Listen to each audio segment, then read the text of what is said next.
Ma mère a modifié son testament pour exclure ma fille de 8 ans parce qu'elle est adoptée, pas du vrai sang.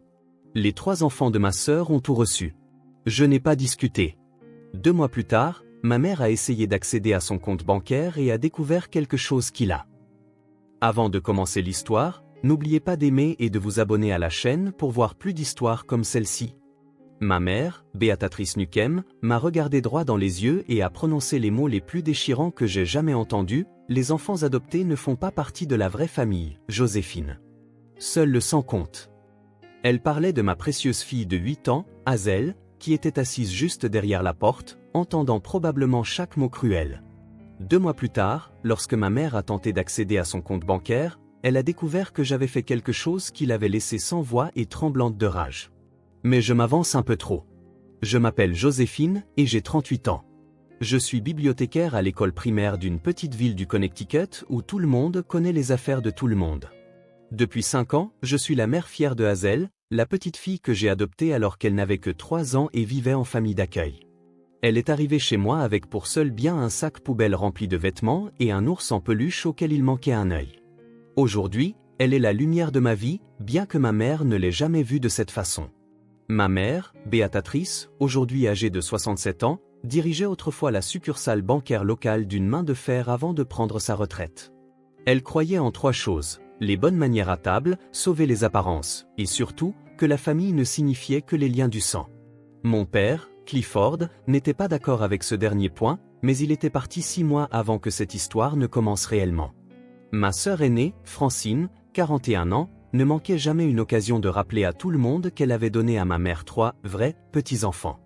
Brendan, 12 ans, était déjà imbu de lui-même et gâté. Meredith, 10 ans, suivait ses traces, et le petit Colton, 7 ans, était en fait adorable, mais apprenait vite qu'il pouvait obtenir tout ce qu'il voulait de grand-mère Bee simplement en existant avec le bon ADN. Le jour qui a tout changé a commencé comme n'importe quel autre. Ma mère nous avait convoqués chez elle, dans la même maison coloniale de Maple Street où j'avais grandi. Elle était assise en bout de table comme une reine tenant sa cour, avec Francine souriant à ses côtés comme si elle avait déjà gagné une compétition dont j'ignorais l'existence. « J'ai mis mon testament à jour », annonça ma mère, faisant glisser les papiers sur la table en acajou qui était dans notre famille depuis des générations. « Je veux que tout soit clair comme de l'eau de roche pour qu'il n'y ait pas de dispute plus tard. » J'ai pris le document, parcourant le langage juridique tandis que mon cœur s'emballait. Les enfants de Francine étaient mentionnés partout: fonds fiduciaires, compte d'études collégiales, part de la maison, objets de famille, même le collier de perles de ma grand-mère qui m'avait été promis depuis mes 7 ans. Le nom d'Hazel n'apparaissait exactement 0 fois. « Maman, » dis-je, gardant ma voix stable même si mes mains tremblaient. « Tu as oublié d'inclure Hazel. » Elle a levé le menton comme elle le faisait toujours lorsqu'elle avait pris sa décision. « Je n'ai rien oublié, Joséphine. Je protège les actifs de notre famille pour les membres de la vraie famille. Hazel est une enfant adorable, mais elle n'est pas de notre sang.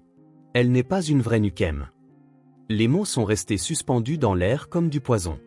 À travers les portes-fenêtres, je pouvais voir Hazel jouer dans le jardin, cueillant des pissenlits qu'elle m'apporterait probablement en bouquet, ignorant que la femme qu'elle appelait grand-mère venait de l'effacer de l'héritage familial. « Elle est une vraie Nukem, » dis-je, la voix brisée. « Elle est ma fille depuis 5 ans. Elle est ta petite fille. » Francine a ri. Elle a réellement ri en examinant ses ongles manucurés. « Allons, Josie. Tu as choisi d'adopter au lieu de continuer à essayer d'avoir tes propres enfants.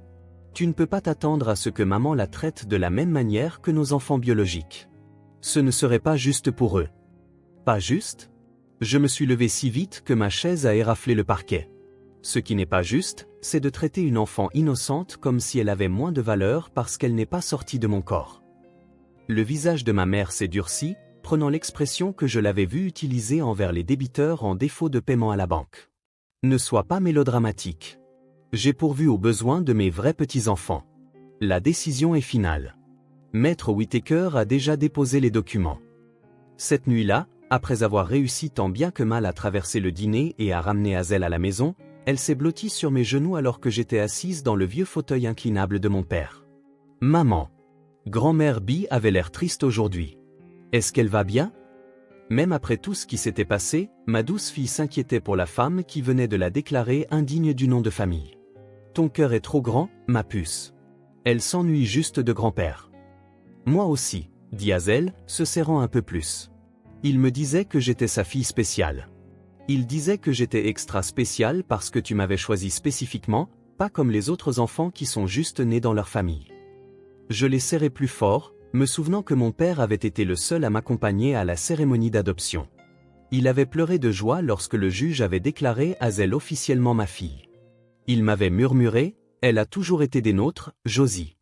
Le papier ne fait que la rendre légale. » 3 jours après l'annonce de ma mère, j'ai reçu un appel qui allait tout changer. Roland Pike, l'avocat de mon père depuis 20 ans, m'a dit qu'il avait besoin de me voir de toute urgence au sujet de la succession de mon père. Il y a des actifs importants dont votre mère ne semble pas être au courant, Joséphine, m'a-t-il dit prudemment au téléphone. En tant qu'exécutrice testamentaire de votre père, vous devez être mise au courant. J'avais été nommée exécutrice, mais j'avais supposé que ce n'était qu'une formalité puisque mes parents avaient toujours tout partagé. Du moins, c'est ce que j'avais cru. Ce que j'ai découvert dans le bureau de Maître Pike ce jour-là m'a fait réaliser que mon père jouait un jeu bien plus long que nous ne le savions. Il protégeait Hazel depuis le début, et c'était maintenant à mon tour de finir ce qu'il avait commencé. 2 mois plus tard, ma mère allait essayer d'accéder à ses comptes et découvrir qu'ils avaient disparu, chaque dernier centime distribué selon les véritables souhaits de mon père et mon autorité d'exécutrice. Elle allait m'appeler en criant à la trahison et au vol, mais je me contenterais de lui rappeler ce qu'elle avait dit, la famille protège les actifs de la famille. Et c'est exactement ce que j'ai fait. J'ai protégé ma fille de la femme qui refusait de la considérer comme un membre de la famille, car Hazel est ma famille, ma vraie famille. Et mon père savait que c'est l'amour, et non le sang, qui nous rend réels. La vie dans notre petite ville du Connecticut a toujours tourné autour des traditions familiales et des rassemblements du dimanche dans la maison coloniale de mes parents sur Maple Street. La maison elle-même était un témoignage de l'héritage de la famille Nukem, avec ses colonnes blanches, ses volets noirs et le drapeau américain que mon père hissait tous les matins à exactement 7 heures. Ces dîners du dimanche étaient réglés comme du papier à musique. Et pendant 38 ans de ma vie, ils ont défini ce que la famille signifiait pour moi. Mon père, Clifford, possédait la quincaillerie New Home Hardware sur Main Street, une entreprise que son propre père avait fondée en 1952. Papa était le genre d'homme qui connaissait chaque client par son nom, accordait du crédit aux familles traversant des moments difficiles et gardait un pot de bonbons gratuits près de la caisse pour les enfants. Il se levait à 5 heures tous les matins, embrassait ma mère sur le front et se dirigeait vers le magasin en sifflotant de vieilles chansons de Johnny Cash. Il était d'une douceur qui vous faisait vous sentir en sécurité juste en étant près de lui. Ma mère était son contraire en tout point.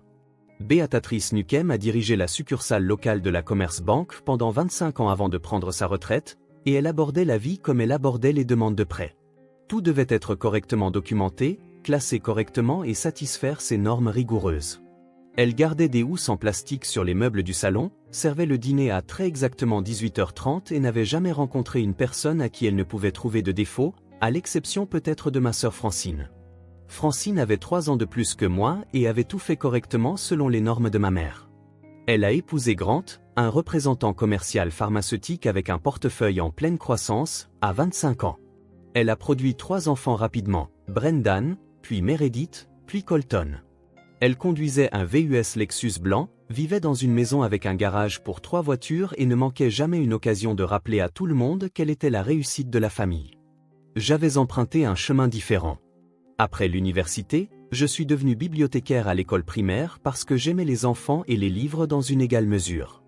J'ai épousé David à 28 ans et nous avons essayé d'avoir des enfants pendant 5 ans. Après 4 fausses couches, David a décidé qu'il ne pouvait plus supporter le chagrin. Il ne pouvait pas non plus supporter l'idée de l'adoption. « Je veux mes propres enfants, Joséphine », m'avait-il dit la nuit où il est parti. De vrais enfants. Est-ce si mal ? Le divorce a été prononcé quand j'avais 33 ans. 6 mois plus tard, je suis allé à un événement d'adoption en famille d'accueil au centre communautaire, juste pour regarder, juste pour voir. C'est là que j'ai rencontré Hazel. Elle avait 3 ans, assise dans un coin avec un livre d'images à l'envers, faisant semblant de le lire à un ours en peluche auquel il manquait un œil. Quand elle m'a vu la regarder, elle s'est approchée et m'a tendu le livre. « Tu lis » a-t-elle demandé de sa toute petite voix. « Je lis » ai-je répondu en m'asseyant par terre. « C'est même mon travail. »« Ton travail est de lire ?» Ses yeux s'écarquillèrent d'émerveillement. Nous avons lu 3 livres ensemble ce jour-là. Quand je suis parti, elle m'a dit au revoir de la main et a dit « À demain, dame qui lit ». Je suis revenu le lendemain et le jour d'après. En un mois, j'avais commencé le processus d'adoption.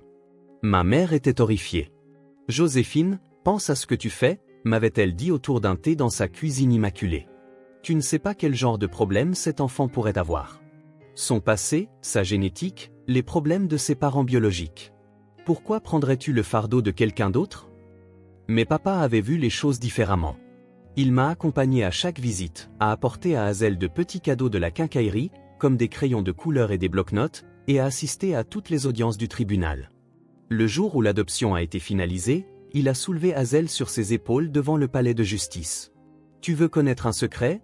avait-il dit assez fort pour que tout le monde entende. « Je suis ton grand-père Cliff maintenant, et cela fait de toi la fille la plus chanceuse du monde parce que je donne les meilleures promenades à Califourchon de tout le Connecticut. » C'était il y a 5 ans. Au cours de ces 5 années, les dîners du dimanche étaient devenus une étude de contraste. Ma mère prodiguait des attentions aux enfants de Francine, leur achetant des cadeaux coûteux, organisant des fêtes d'anniversaire élaborées, mettant en place des fonds d'études collégiales dont elle parlait constamment. Pour Hazel, il y avait des livres de coloriage achetés dans un magasin à $1 et des rappels d'utiliser sa serviette correctement. « Brendan est tellement doué », disait ma mère, pendant que Brendan jouait à des jeux sur son iPhone à table. « Meredith a une telle grâce naturelle », continuait-elle pendant que Meredith levait les yeux au ciel à tout ce que quelqu'un disait. « Et le petit Colton, eh bien, il va faire des ravages », terminait-elle pendant que Colton lançait de la purée de pommes de terre contre le mur. Pendant ce temps, Hazel m'aidait à débarrasser la table sans qu'on le lui demande, remerciait ma mère pour le dîner même lorsqu'elle avait été ignorée toute la soirée et me glissait la main dans la mienne lorsque nous marchions jusqu'à la voiture. « Pourquoi grand-mère Bee les aime-t-elle plus ?» m'a-t-elle demandé un soir après que les enfants de Francine aient reçu de nouveaux iPads pour Noël alors qu'Hazel recevait des mitaines trop petites. Je l'ai bordée, luttant pour trouver les mots justes. Grand-mère aime différemment, ma puce. Mais grand-père et moi, nous t'aimons exactement comme n'importe qui d'autre. En fait, non. Ce n'est pas vrai. Nous t'aimons plus. Plus que l'infini, a-t-elle demandé, notre jeu spécial. Plus que l'infini plus 1, ai-je confirmé, l'embrassant sur le front. Papa avait été le tampon entre la froideur de ma mère et le cœur tendre d'Hazel. Il lui donnait en douce des friandises spéciales, lui apprenait des jeux de cartes pendant que ma mère s'occupait des enfants de Francine, et s'assurait toujours qu'elle savait qu'elle était à sa place. Lorsqu'il a eu sa crise cardiaque soudaine il y a 6 mois, ce n'est pas seulement mon père que nous avons perdu. Nous avons perdu notre protecteur, notre champion, la seule personne à part moi qui voyait Hazel exactement pour ce qu'elle était, une Nukem de bout en bout. 3 semaines après les funérailles de papa, ma mère a appelé pour annoncer une réunion de famille obligatoire. Sa voix au téléphone avait ce ton brusque et professionnel qu'elle utilisait lorsqu'elle était sur le point d'annoncer ce qu'elle considérait comme une bonne nouvelle qui n'allait pas vous plaire. 14 heures précise ce samedi. Joséphine, ne sois pas en retard et amène Hazel. Elle pourra jouer dans le jardin pendant que les adultes parlent. Les adultes ? Comme si ma fille de 8 ans ne faisait pas partie des discussions familiales qui pourraient affecter son avenir. Ce samedi est arrivé, gris et bruyeux, correspondant parfaitement à mon humeur. Hazel portait sa robe violette préférée, celle que papa lui avait achetée pour son dernier anniversaire, et portait l'ours en peluche qu'elle avait depuis sa famille d'accueil. Alors que nous nous dirigions vers la maison de ma mère, le Lexus blanc de Francine était déjà dans l'allée, garé à cet angle parfait qu'elle réussissait toujours à obtenir. À l'intérieur, ma mère avait dressé la salle à manger comme si elle recevait des dignitaires étrangers. La belle vaisselle était sortie, l'argenterie étincelait, et des documents juridiques étaient empilés à sa place comme des armes attendant d'être déployées. « Hazel, ma puce, pourquoi n'irais-tu pas lire dans la véranda ?» dit ma mère, ne regardant même pas ma fille. « Elle peut rester ?» dis-je fermement. « Elle fait partie de cette famille. » Les lèvres de ma mère se sont pincées. C'est une discussion financière, Joséphine. Ce n'est guère approprié pour une enfant. Alors les enfants de Francine devraient aussi sortir, ai-je fait remarquer, voyant Brendan déjà affalé sur le canapé avec son téléphone. C'est différent, intervint Francine, vérifiant sa montre incrustée de diamants. Ils sont bénéficiaires. Le mot est resté suspendu dans l'air comme une gifle. Hazel m'a regardé, confuse, et j'ai senti mon cœur se fendre. Va à la véranda, chérie, lui dis-je doucement. Je viendrai te chercher bientôt. Après son départ, ma mère a redressé les papiers devant elle avec une précision chirurgicale. Bien, alors. Je suis allé voir maître Whittaker pour mettre mon testament à jour. Compte tenu des récents événements liés au décès de ton père, j'ai estimé qu'il était important de m'assurer que mes volontés soient claires comme du cristal. Elle a fait glisser un document sur la table en acajou. Je l'ai pris, mes mains fermes malgré la peur grandissante dans mon estomac. En lisant, chaque ligne ressemblait à un nouveau clou dans un cercueil que j'ignorais être en construction. Brendan recevrait un fonds fiduciaire de 150 000 $ pour ses études collégiales et post-universitaires. Meredith recevrait la même chose, plus le collier de perles de ma grand-mère et la collection de bijoux. Colton recevrait 150 000 $ et la collection de montres vintage de mon père. La maison serait détenue en fiducie pour qu'ils la partagent tous les trois également après le décès de ma mère. Je ne vois le nom d'Hazel nulle part, dis-je, ma voix sonnant étrangement creuse. C'est exact, répondit ma mère, croisant les mains sur la table. J'y ai longuement réfléchi, Joséphine. J'ai la responsabilité de préserver les actifs de notre famille pour les liens du sang. Hazel est une enfant charmante, mais elle n'est pas une Nukem de naissance. Elle n'est pas vraiment de la famille. Pas vraiment de la famille, ai-je répété, ayant l'impression d'avoir reçu un coup de poing. Elle est ma fille depuis 5 ans. Elle t'appelle grand-mère. Francine s'est penchée en avant, sa voix dégoulinant de fausse sympathie. Josie, tu dois comprendre la position de maman. Elle a travaillé dur toute sa vie pour bâtir cette richesse. Elle devrait revenir aux vrais petits-enfants. Hazel est une vraie petite fille. Ma voix s'est élevée malgré mes efforts pour la contrôler. Non, dit ma mère fermement. Elle ne l'est pas. C'est une enfant que tu as choisi d'accueillir, et c'était ta décision. Mais je ne permettrai pas que l'héritage Nukem soit dilué en incluant des étrangers. Le sang compte, Joséphine. L'héritage compte. L'héritage ? Je me suis levé, ma chaise raclant le sol. Quel héritage ? Papa est parti de rien. Son père était un charpentier qui a lancé une quincaillerie. Tu étais une caissière de banque qui a gravi les échelons. Il n'y a pas de lignée royale ici. Le visage de ma mère a rougi. Comment oses-tu minimiser ce que nous avons construit ? Ton père et moi avons travaillé toute notre vie pour laisser quelque chose à notre famille, notre vraie famille. Papa ne serait jamais d'accord avec ça, dis-je, la voix se brisant. Il aimait Hazel. Ton père était sentimental, dit ma mère d'un air dédaigneux. Il laissait ses émotions obscurcir son jugement. Je suis pratique, réaliste.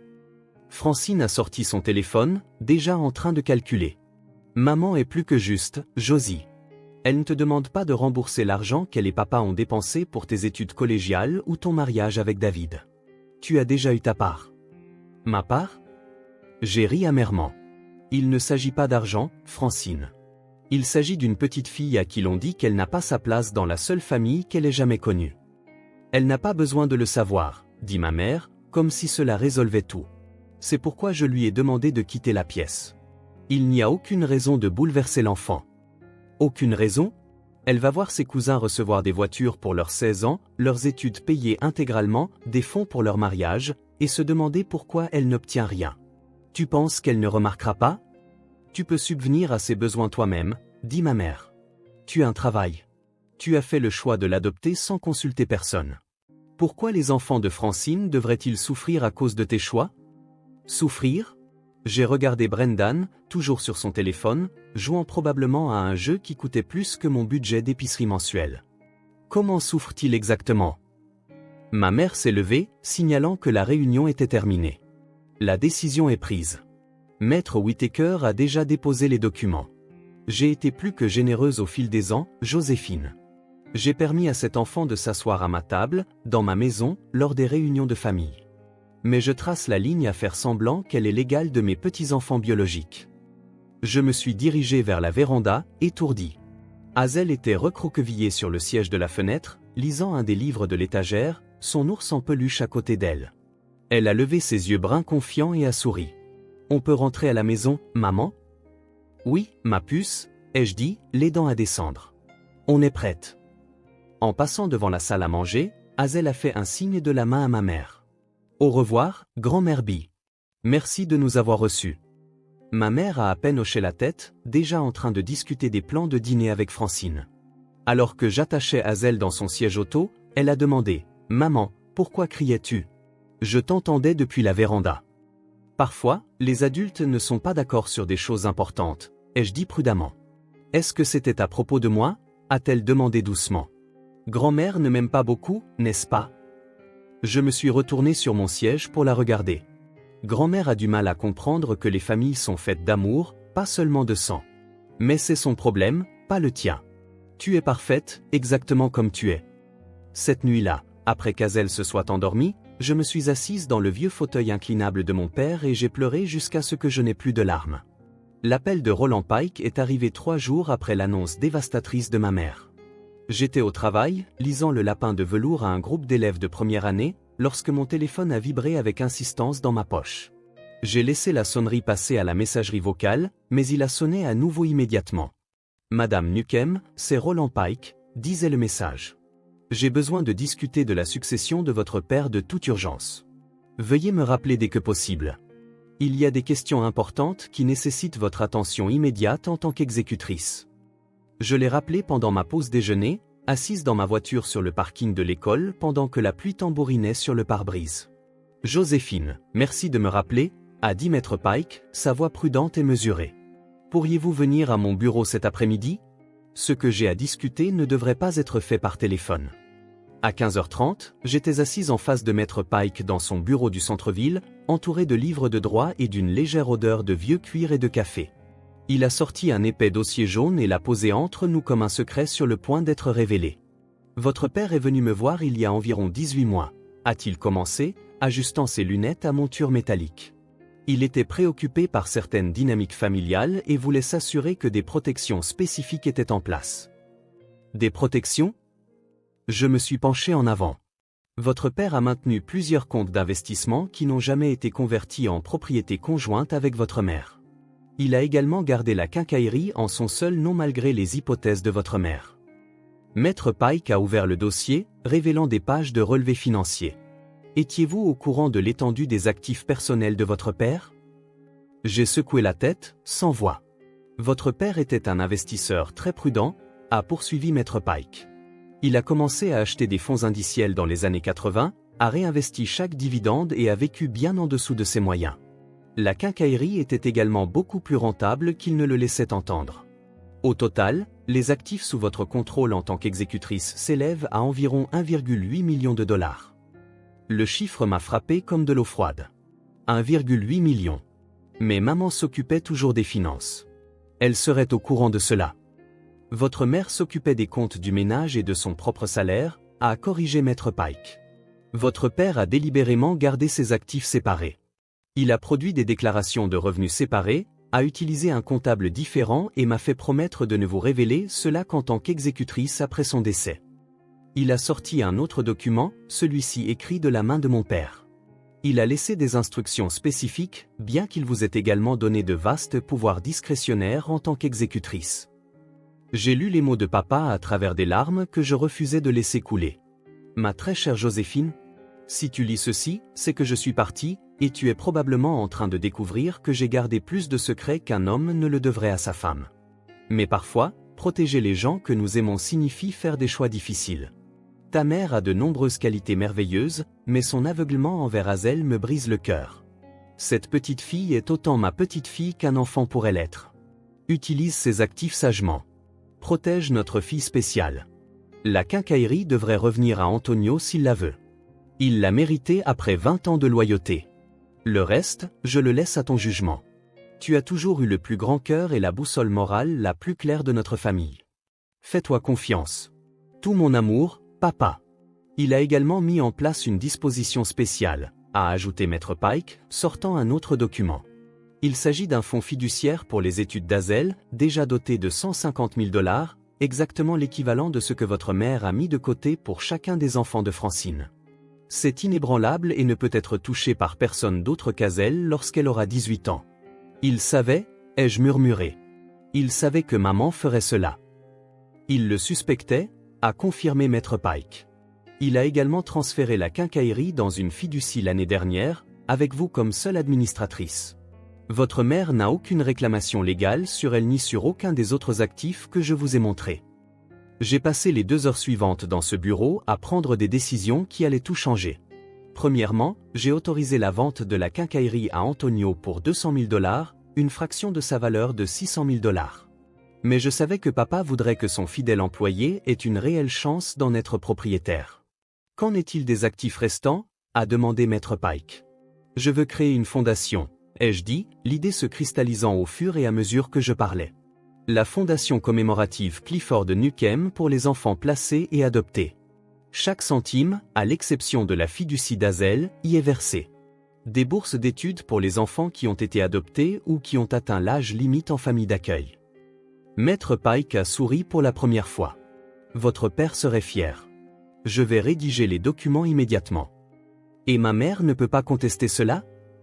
Elle n'a aucune raison. Vous êtes l'exécutrice légale. Vous avez respecté toutes les exigences. Les actifs n'ont jamais été les siens au départ. Ce soir-là, j'ai récupéré Hazel après la garderie et l'ai emmené manger une glace, ce que nous faisions rarement un soir d'école. Quelle est l'occasion spéciale? A-t-elle demandé, la glace à la menthe et aux pépites de chocolat coulant déjà sur son cornet. Parfois, nous devons célébrer les gens qui nous aiment, ai-je dit, pensant à la protection secrète de mon père. Comme grand-père Cliff. Exactement comme grand-père Cliff. Elle est restée silencieuse un instant, puis a dit, il m'a dit quelque chose avant d'aller au ciel. Ah oui? Il a dit que je devais toujours me souvenir qu'être choisi est plus spécial qu'être né dans quelque chose. Il a dit que tu m'as choisi et qu'il m'a choisi, et que ça me rendait doublement spécial. J'ai traversé la table et lui ai serré sa main collante. Il avait absolument raison. Cette nuit-là, j'ai signé tous les documents que Maître Pike avait préparés. La fondation serait officiellement établie dans la semaine. Les études d'Hazel étaient assurées. Antonio reprendrait la quincaillerie lundi. Je ne me sentais pas coupable. J'avais l'impression de faire enfin ce que papa m'avait fait confiance de faire, protéger les membres de la famille qui avaient besoin d'être protégés. Honorer ceux qui méritaient d'être honorés et veiller à ce que l'amour, et non le sang, détermine qui recevrait le fruit d'une vie de travail acharné. Ma mère découvrirait tout cela dans exactement 2 mois lorsqu'elle tenterait d'accéder à des comptes qu'elle supposait être les siens. La tempête qui